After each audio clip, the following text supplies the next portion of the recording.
اچکزئی صاحب نے پیشکش کی ہے کہ ہمیں پاکستان 10 سال کے لیے ٹھیکے پر دے دیں، اگر ہم اسے ایشیا کا ٹائیگر نہ بنا سکے تو سیاست چھوڑ دیں۔ پہلی بات، میں اچکزئی صاحب کی بہت عزت کرتا ہوں، میں نے ان کو جانتا، میں نے ان کو ملا، میں نے ان کو دیکھا بھی، لیکن میرے دل میں ان کے لیے بہت زیادہ احترام، میں ان کی بہت عزت کرتا ہوں۔ لیکن یہ ان اچیویبل ٹارگٹ ہے اچکزئی صاحب۔ اول تو آپ کو کوئی دے گا نہیں، آپ جیسے بندے کو تو کوئی ایک دن کے لیے نہ دے۔ آپ چونکہ ایک راست گو آدمی ہیں، آپ پل صراط پہ چلنے والے آدمی ہیں، آپ ایک عالیشان آدمی ہیں۔ 10 سال کیا، لیکن یہ غلط ہے۔ میں آپ کو ایک بزرگ کے طور پہ، بزرگ کا مطلب یہاں بوڑھا نہیں ہے، بزرگ کا لغوی مطلب ہے گرینڈ، عالیشان۔ ہمارے ہاں چونکہ ہم ان پڑھ سے لوگ ہوتے ہیں، ہم کہتے ہیں بزرگ، ہر بوڑھا آدمی بزرگ نہیں ہوتا۔ You are a grand person. تو اچکزئی صاحب، آپ کا کلیم بالکل غلط ہے۔ پاکستان جہاں پہنچ چکا ہے، وہاں ایک نسل جو پیدا ہونے سے لے کر پوسٹ گریجویشن تک، یونیورسٹی تک، جب تک آپ ایک نئی نسل اس ملک میں پروان نہیں چڑھائیں گے، ایشیا کا ٹائیگر تو چھوڑیں، آپ تو بلی سے آگے جا نہیں سکتے۔ یہ میری آبزرویشن ہے، یہ میرا اسیسمنٹ ہے، اللہ کرے غلط ہو، لیکن میرے ایمان کا، سیاسی ایمان کا حصہ ہے کہ جب تک اسلامی جمہوریہ پاکستان میں ایک نئی نسل، نئے ماحول میں، نئی ویلیوز میں، یا بکواس جو کرتے ہیں وہ نئی ویلیوز جو ختم ہو چکی ہیں اس معاشرے میں، وہ تو تھی نہیں۔ ہمارا جو بیک گراؤنڈ ہے، بہرحال اس کو چھوڑیں، بہت تکلیف ہوگی لوگوں کو۔ ایک پوری نسل ماں کی گود سے معاشرے کی گود تک جانے، جب تک اتنا وقت آپ جیسے ہی کسی بندے کی سرکردگی میں، ورنہ جیسے 78 سال میں کئی نسلیں تباہ و برباد ہو گئیں، اور ہر آنے والی نسل پچھلی سے بدتر ہے اور بدترین حالات میں رہ رہی ہے۔ خدا کا واسطہ اچکزئی صاحب، میں آپ کے ہاتھ پہ بیعت کر لوں گا، مجھے قائل کریں۔ پاکستان جہاں پہنچ چکا ہے، اس کو اب میرے آپ کے بس کی بات نہیں، میں تو کسی کھاتے میں نہیں، کوئی نہیں کر سکتا۔ آپ کو ایک پوری نئی نسل، نئے انوائرمنٹ میں، نئی ویلیوز کے ساتھ، نئے سسٹم کے ساتھ پروان چڑھانی ہوگی۔ وہ جب میدان میں اترے گی،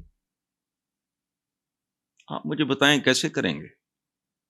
سیکنڈ نیچر بھی نہیں رہ گئی، اب تو وہ فرسٹ نیچر بن گئی ہے، کرپشن۔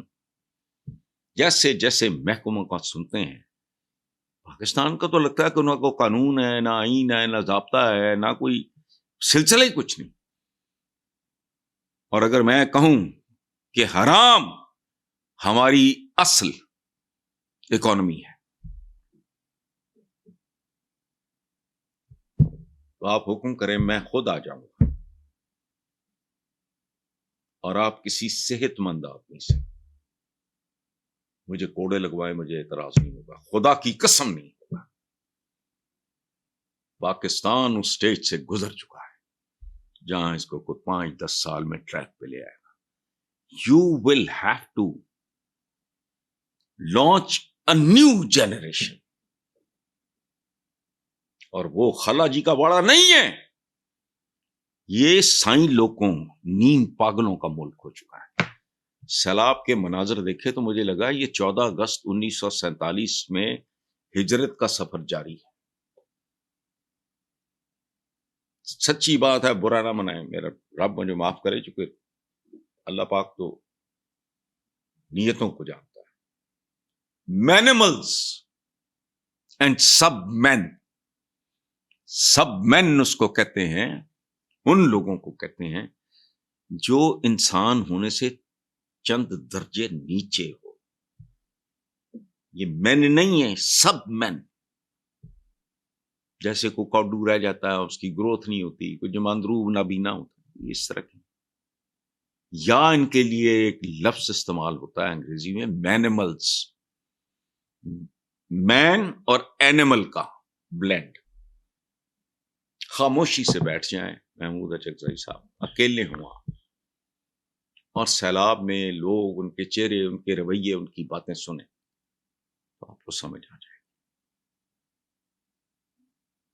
اور کہتے ہیں نا لقمہ حرام جس کے اندر چلا جائے، یہ تو دی انٹائر سوسائٹی جس میں ہم زندہ ہیں، جس کا ہم حصہ ہیں، ان کا تو اصل پیشہ ہی حرام ہے. پاکستان کے فیصلہ کن جو ہیں لوگ، یہ سی ڈی سی می سی سی سی، کبھی مجھے سمجھا دیں، آپ سمجھا دیں، میں مان جاؤں گا. آپ غلط بھی کہیں، میں اتنی عزت کرتا ہوں آپ کی کہ میں مان جاؤں گا. یہ ایک کانسٹیبل سے لے کے ایک ایس ایچ او تک، ایک اے سی تک، ایک ڈی سی تک، ایک سیکرٹری تک، ایک چیف سیکرٹری تک، یہ زندہ کیسے ہیں؟ مجھے صرف اس کا بتا دیں. یہ سیکنڈ نیچر نہیں، فرسٹ نیچر بن چکی ہے کرپشن. اور اس ملک کی اصل اکانومی جو زندہ ہیں وہ ہیں ہی اس لیے. ایکسیپشنز ہوں گی، جیسے سیاستدانوں میں آپ ایک ایکسیپشن ہے. جو صاحب زمیندار تھے، لیکن ان کے تو بڑے بڑے جاگیرداروں کا پیٹ نہیں بھرتے. جو توئی صاحب فائنینشلی کلین آدمی تھے، معراج خالد صاحب، فضل حسین رائی ایک ایم پی ہوتا تھا ہمارا راہل پور. اس مثالیں ہیں، آپ خود ایک مثال ہیں اس کی. لیکن یہ جو دعویٰ آپ کر رہے ہیں، اس کی بنیادیں بہت کمزور ہیں. اللہ کرے میں غلط اور آپ صحیح ثابت ہوں، لیکن یہ نوبت ہی نہیں آنی. آپ جیسا بندہ اس کو ٹھیکے پہ دیں گے، یہ ملک بن جائے گا. یہ تو چاہتا ہی کوئی نہیں.